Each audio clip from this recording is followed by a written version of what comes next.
El barroco en Francia va a tener mayor importancia porque se va a centrar en dos factores que son muy importantes, que va a ser en la danza y en las artes, como bueno, factor fundamental dentro de la monarquía absoluta.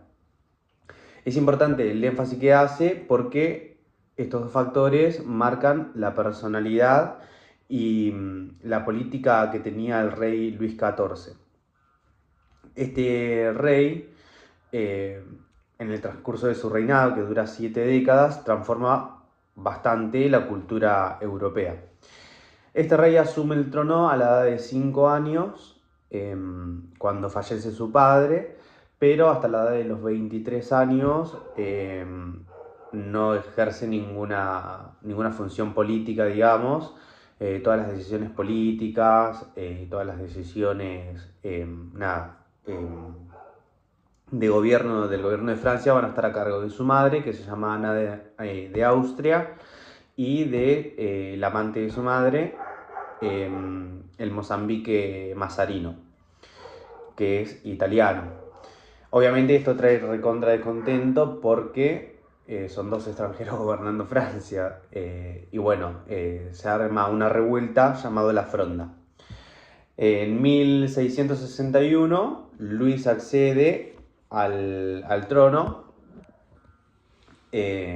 bueno, haciéndose cargo y impone una autoridad absoluta, en su reinado.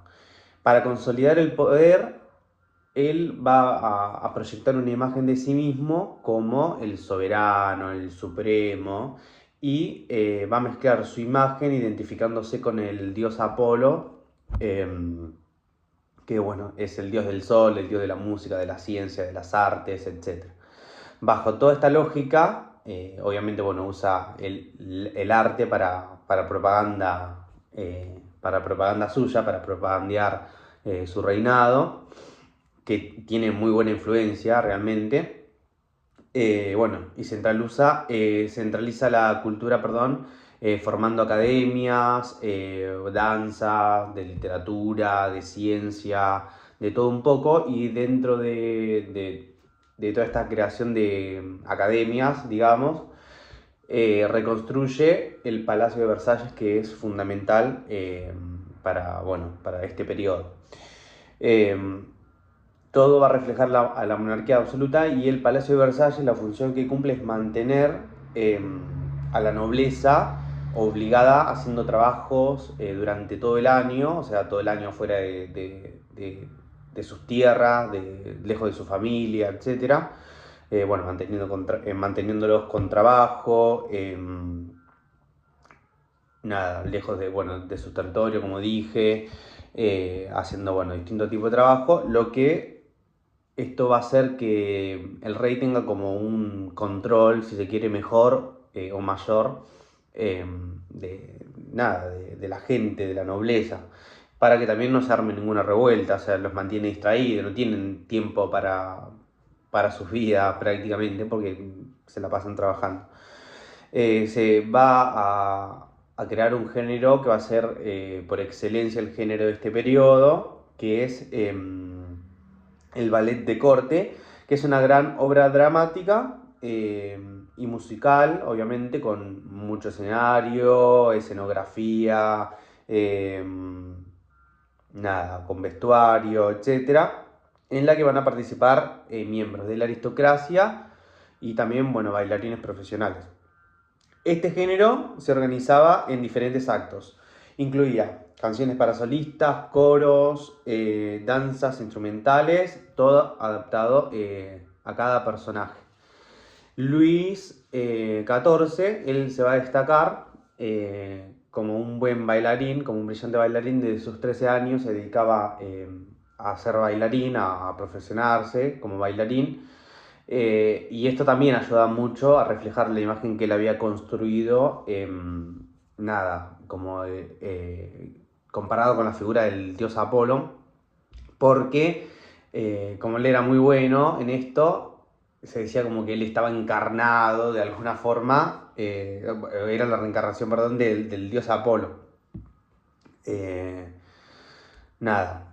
Esto va a ayudar a fortalecer, obviamente, bueno, su identidad. Y la danza cortesana reforzaba la estructura del Estado al ofrecer un modelo de disciplina y de contención, ubicando siempre a la monarquía en la cumbre de la jerarquía social, obviamente. La música barroca francesa, bueno, estaba ligado al ritmo de la danza.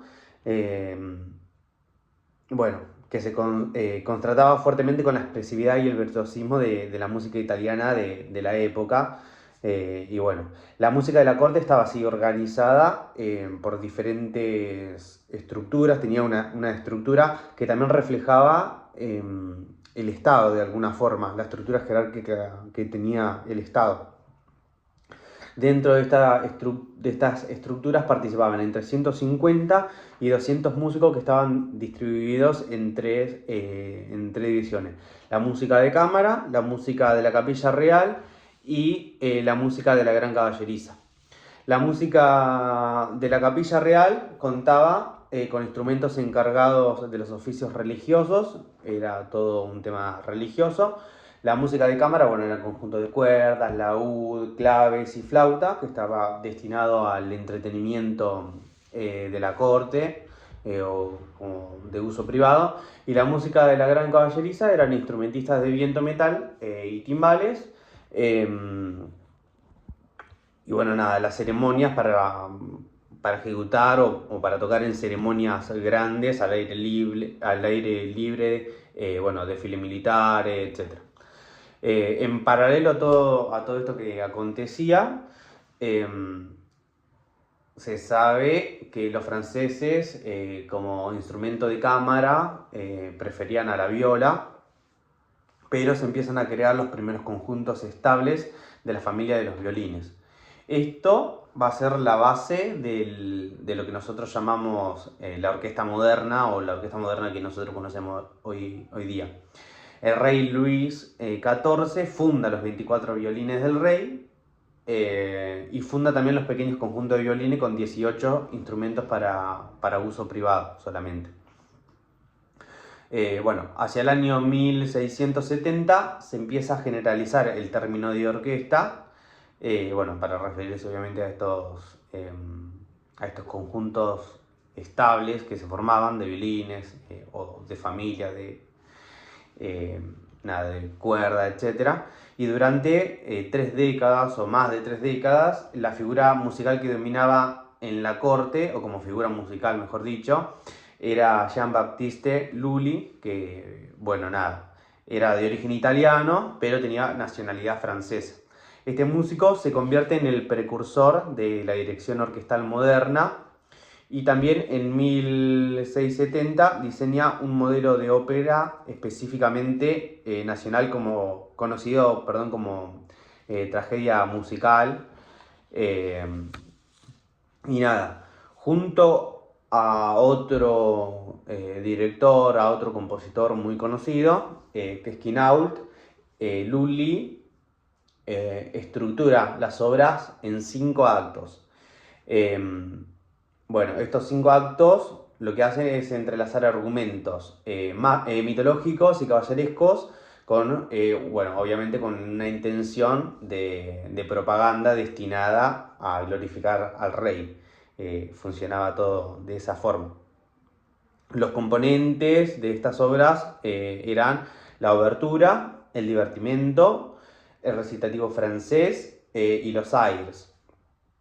La obertura francesa es una introducción que tenían secciones repetidas. La primera era majestuosa y homofónica, tenía ritmos con puntillo, bueno, y la segunda era más rápida y con texturas más imitativas del estilo fugado. Yo voy a dejar después links con audios para escuchar. Bueno, lo especifico después. Después los divertimentos, que eran como interludios extensos, bueno, de danza, de canto coral, y estaban integrados obviamente a la trama de la obra.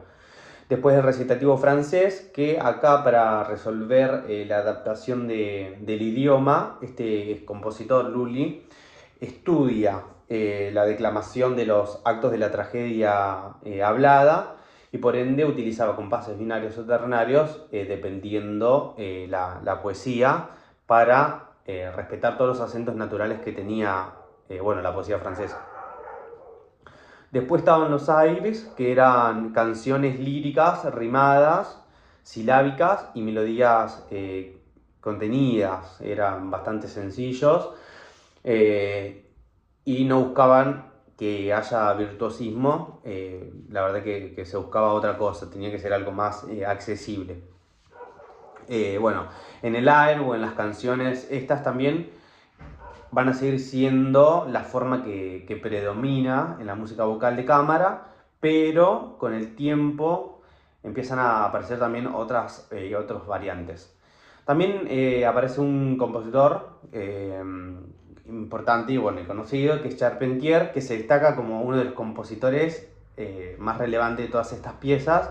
Él va a introducir y va a adoptar una estructura a la cantata de cámara italiana, combinándola con las exigencias del gusto francés.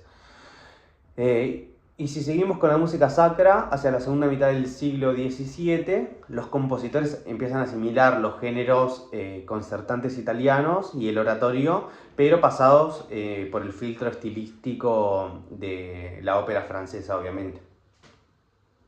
Después aparecen los motetes, sobre todo los motetes sobre los textos en latín se empiezan a dividir en formatos. Está el petit motet y el grand motet, que el petit es para pocas voces y continuo, y el grand motet es una estructura para solista doble coro y también orquestas de diferentes secciones y también de diferente tempo.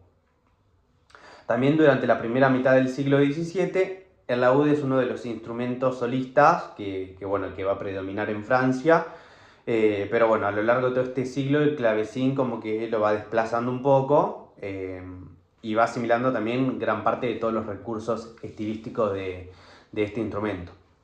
Como el laúd no podía sostener las polifonías más densas, los compositores optaban por arpegiar y por escalonar de alguna forma los acordes en diferentes registros.